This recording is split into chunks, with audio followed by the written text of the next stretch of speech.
It's not in the face! Thank you. Hello and welcome to Hey, Not the Face with your host, John Nash, and your producer, me, Steffi Haynes. And today we got really big news. We got a preliminary approval for the LEAG versus Zuffa settlement. But first, John, how the heck are you? It's been a whole hours since I talked to you. I know it's wow. This is just we knew this was going to come. We planned on it. It's unfortunate they did this hearing today. If they would have postponed it for a week, I would have been back in LA and I could have head out and I would have been there at the hearing. So on that regard, they weren't thinking of us. I was a little disappointed they didn't think of me, but fortunately, we had plenty of people there to update us on what happened. We had Josh Gross was there, Paul Gift was there. Roving reporter Fred Garvin was there. Yeah. Filthy Rich Tom Lawler was there. We should call him now. Yeah. Hopefully. Yeah, probably not true, but hopefully we'll call him Filthy Rich. So there's plenty of people, plenty of sources. I am pretty confident we know exactly what happened in the hearing. We had some, statements released by the defendants and plaintiffs, and got some comments in from the attorneys for the LEAG case. So we are properly informed to update everybody about what happened. All right. So why don't you give us a rundown of what this preliminary approval actually means? Okay. Well, what this is as people know, there was a lawsuit for the LEAG v. Zuffa case, right? Which is the fighters. An older lawsuit was filed a decade ago. We're coming on a decade now. And what they've been asking for is, they've been suing the UFC for antitrust violations, claiming the UFC monopsonized the industry. So they paid fighters less than they deserved. And it was headed for trial earlier this year. And before it went to trial, they came to an agreement to have a settlement. The judge rejected the original settlement. They came up with a new settlement, rejected that. And finally, they presented this brand new settlement offer, completely different, which split up the LEAG class from a second lawsuit that was trying to be folded into the settlement, the Johnson class, which takes up from after the LEAG. And so now this is just the LEAG class, and it's settled for $375 million. So $375 million total going to the LEAG class. And so preliminary approval means he agreed to the settlement, and they can go to the next step, which is they have to give fighters a chance to voice their opinions on the case. And he gets to analyze the hours that the attorneys present and other parts of it. And after that section, we will get to a final approval, which it should go to final approval, but you never know. And after that, then the case is done. All right. So did the judge say why he granted approval? Well, he did, actually. I mean, one reason, and he cited this, is because of all the declarations, right?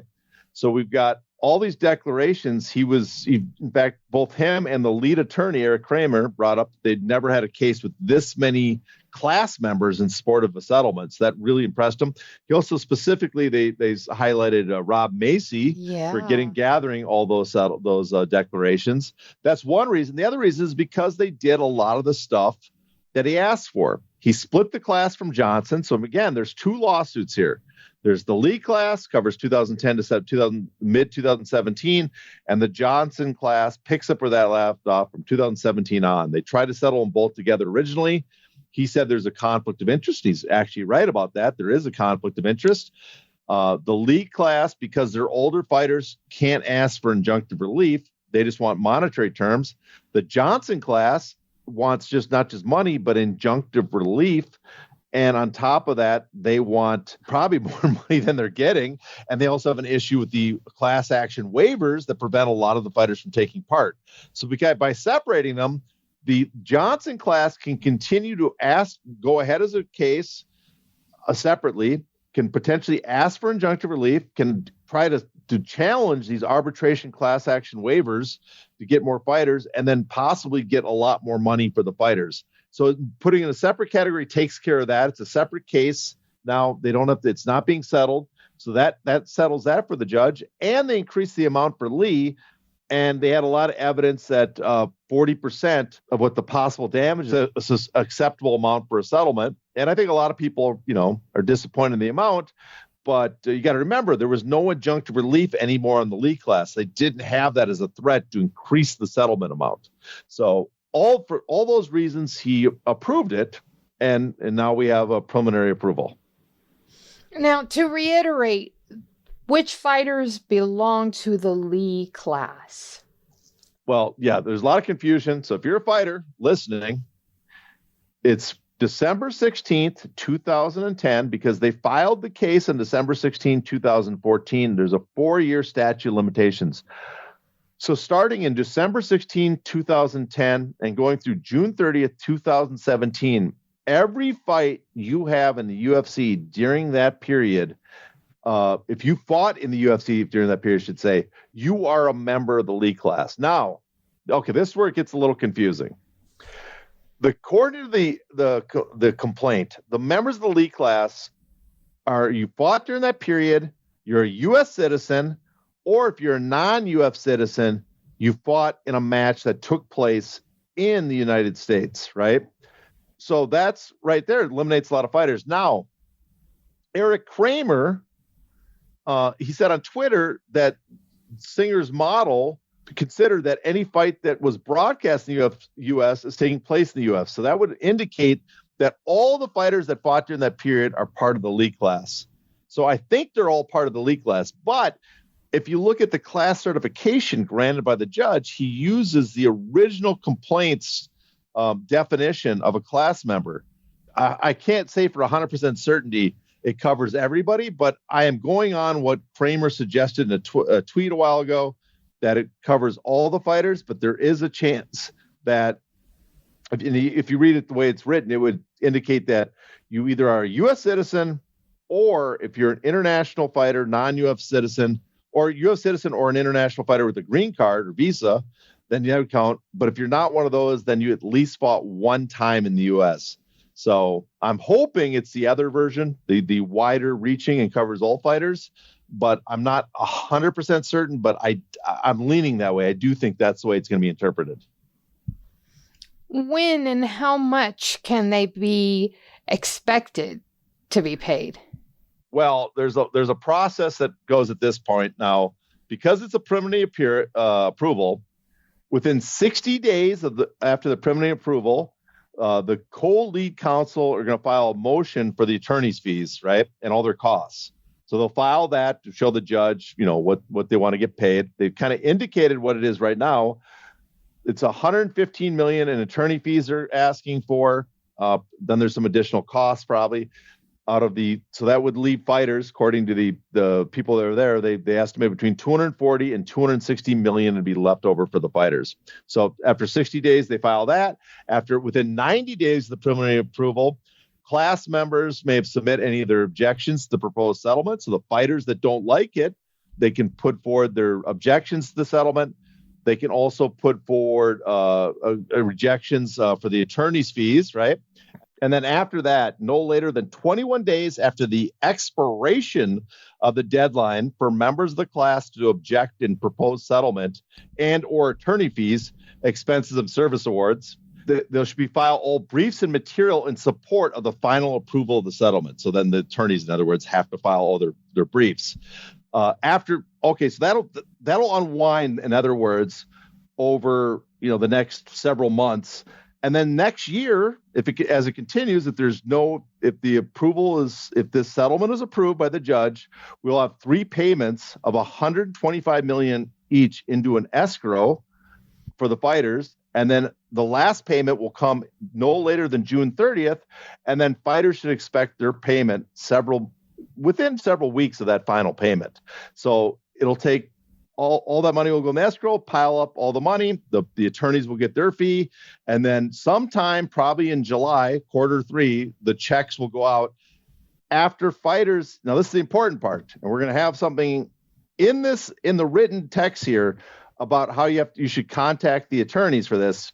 And you should stay in touch with the attorneys for all updates, because you are going to get a claim submission form that's going to tell you how much you're due to get paid, how many fights you have, contact information. You have to say, I agree to these terms, I approve it, or if you disagree, contest it. They need to get your claim in, and you have to be approved. And at that point, you will get sent your check sometime after June, probably in July of next year. Okay. Now, there have been tons and tons of complaints about the attorney's pay. If you look at any thread on Twitter right now, the first comments that you see are comments in a derogatory manner about the attorney's pay. So, how much are they getting paid? Reiterate that. And why are they getting paid before the fighters? Because this case is done, right? The attorneys, people got to remember, the attorneys were not getting paid. The attorneys have been financing this case. Most fighters would never challenge the UFC, and most fighters could never afford this case. So for the last 10 years, the attorney's been working several firms, well over 100,000 of unbilled hours that they accrued, so they haven't got paid for any of that, and spent millions out of their own firm's pockets to pay for the economist experts they had that came up with the regression models, to pay for a bunch of data code entry people to go for the over 1 million documents they had, to pay for travel to show up for court, all these other costs. They covered all that. And part of the deal is they get a percentage of the winnings when it's done because they took all this risk. Now, the maximum they can get is about a third. And so what they do now is they present to the judge. They're going to give the judge all their hours, and he's going to do what's called a lodestar analysis because he's got to analyze if you're charging too much or asking for too much based on the work you did. But they're claiming that based on what they did, they get about $115 million of the settlement. Now, the reason they're getting paid before the fighters is, one, the fighters can't get their money until they get all the claims back from the fighters, right? The fighters make their claim, sign the document, says that they're one of the fighters, they get approved. So, and they also, fighters can't get their money till all the money's available, right? But the attorneys, this is something people miss too. There is a tactic people do to try to basically hijack a class action lawsuit, and it's called objection blackmail. Objection blackmail is when you get a class member to file a complaint disagreeing with the settlement or disagreeing with the attorney's fees or whatever, delay the case from getting paid out. And you try to stretch out the case as long as possible, not the actual case, but stretch out the settlement and make it drawn out for potentially years. The other thing that people can do is they can try to gather a group of fighters to opt out together. They don't actually opt out, but get enough because there's an agreement probably between the UFC and the plaintiffs here, the attorneys, that if a certain percentage of fighters opt out, the settlement's broken, doesn't go through.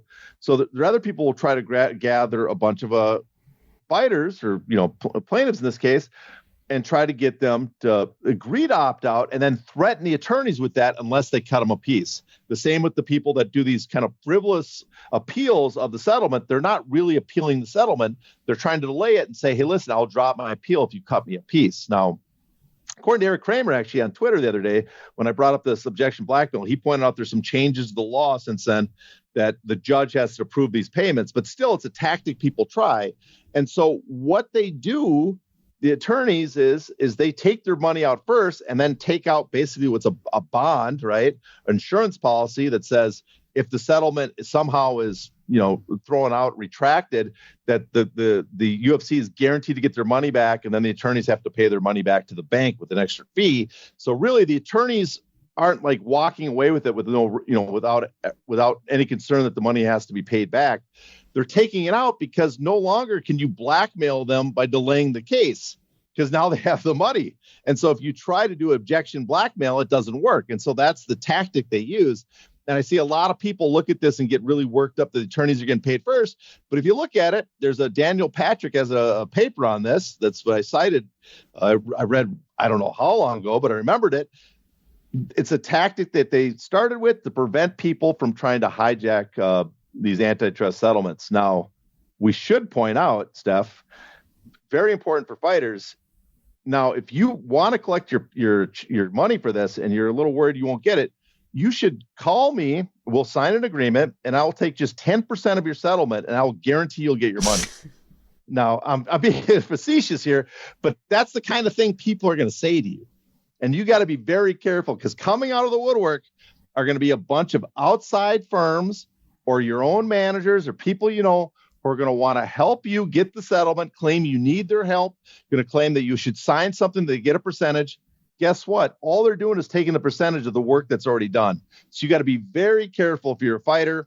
I just want to warn them, because there's going to be a lot of people. And if you're going to get ripped off by anyone, I guess I'd be the one to do it. I'd feel better about it. But other than that, just be very careful. How does this settlement impact the Johnson case? It's okay. For one, it allows the Johnson case to go forward, because if this case had gone to trial and they were unable to win, that would be held against the Johnson case, because if there's no monopsony power in the Lee period, you can't claim really there's monopsony power in the Johnson case, because stop 1 second. If I could ask a quick question, by them settling, is that an admission of monopsony power? I am unclear on this. Well, it is not an admission, but it's also not it also doesn't disprove they had monopsony power. Okay. It basically leaves the question up in the air. So it also potentially, because there's a settlement, maybe the FTC or the DOJ or some other entity the federal government can step in. It leaves that possibility open. But so one, it keeps the Johnson case going. Two, there was some confusion too on Twitter about this. The judge, because of this agreement, is going to let all the depositions and evidence that was collected, documents, be used in Johnson, so they don't have to start that over again. So that's big for him as well. Also, what it impacts Johnson is, because the attorneys got paid something and they don't have this massive, built up decade long of unpaid bills and debt to econometricians, they have the means to continue Johnson, or at least the interest, because the risk doesn't keep growing for them. They're starting from fresh. And so they can go into fresh with Johnson, and they have the means to challenge now those arbitration agreements and waivers. I don't know if they will. That's a big question. Will they be able to challenge those arbitration agreements and waivers? You got to remember, large numbers of the fighters have now signed. Basically, I guess all the fighters currently operating have signed arbitration agreements and class action waivers. And so they're not technically part of the Johnson class. So the first thing they're going to do is try to challenge them to get them back into the group, back into as class members, which would greatly increase the potential damages. Much more. If they were able to get them in, the damage potential is much higher than what we saw in Lee. Also, they got to make sure they have current fighters who do not have those class action waivers in the class that they're suing for, part of the plaintiffs, because otherwise they won't have standing to ask for injunctive relief. So there's a huge impact on the Johnson class. And it's remarkable. Josh Gross pointed this out. And it's true. You'll think of all the efforts to help fighters and do something.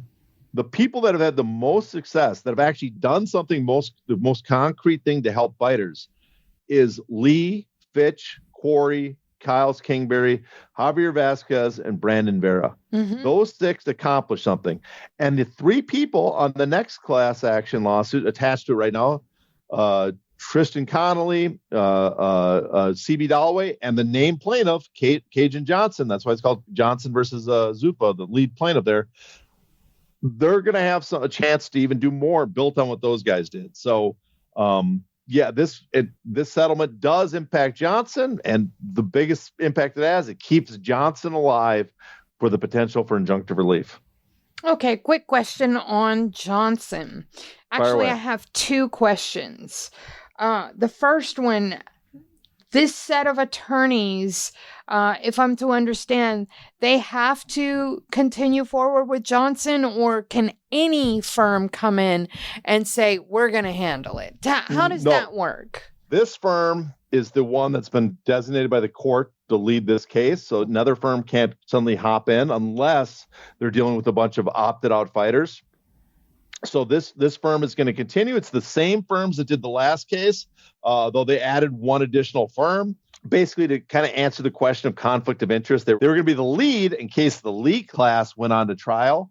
Probably worth noting is Rob Macy, the guy that started this whole thing, has now entered Berger Montag as an attorney on that firm. So he switched firms from his original Warner Angle, which was an Arizona real estate law firm, and he entered one of the major antitrust firms. So my guess, I haven't talked to him about this specifically, but my guess is what happened is that because he was an attorney at Warner when they did the original suit, Warner got a piece of it and got to be a part of it.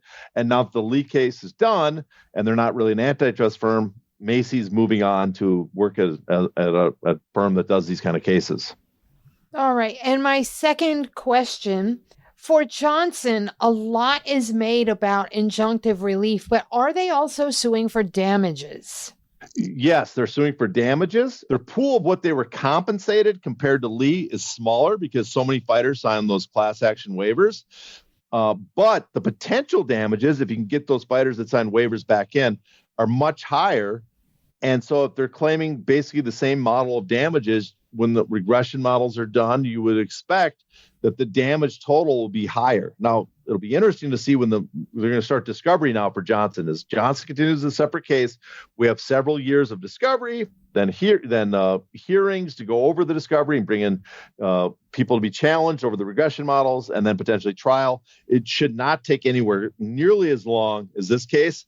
We're looking between a 4 and 6 year period before we get class cert. And if that's granted, then going to a trial shortly thereafter.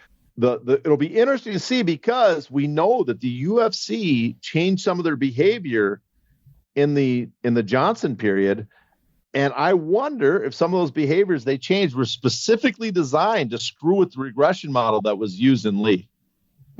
Will Judge Boulware still be overseeing this? Yep, he is the judge on the Johnson case, which is great for the plaintiffs. That's got to piss off the UFC. Yeah, I mean, what a grudge he holds against Dana White. Yeah, right. It just does never ends.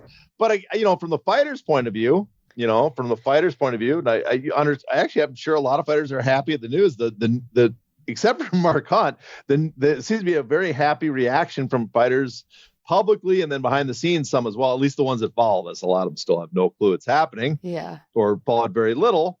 But from people that are, if you're thinking from a point of view of people trying to get fighters as much as possible, not only do you have to compliment the fighters that signed on originally on this class action and the ones on the Johnson case and Rob Macy for being the guy to put together with, I guess we should credit Carlos Newton. Apparently he's the fighter that he worked with to put this together originally, even though he's not a class member. You also got to credit Judge Boulware because it's not clear. I mean, we can complain about how slow he was for a while and how basically it forced the classes to be split. But if it wasn't for Judge Boulware, a different judge, especially one of those Texas judges that are shooting down the FTC all the time, we might be in a different situation right here. Yep. On that note, we are going to wrap up today's very, very free episode. We wanted to make sure that all the fighters had access to the information. Do be sure to read along with the written post for this because it will have all of that information, emails, websites, phone numbers, everything you need is right inside the post. So if you're listening, go back and look at the post. Do me a favor, follow this guy on Twitter. He is at HeyNotTheFace. His direct messages are open. If you're a fighter and you have a question, this is the guy you send it to. He is at HeyNotTheFace, obviously. Mine are also open. I'm Crooklyn MMA. Anything you send to me definitely makes its way to John. On that fine note, y'all know the drill from here. Until next time, subscribe, and please stay safe. Ow! Ow! Not the face! Ooh! Okay, the face!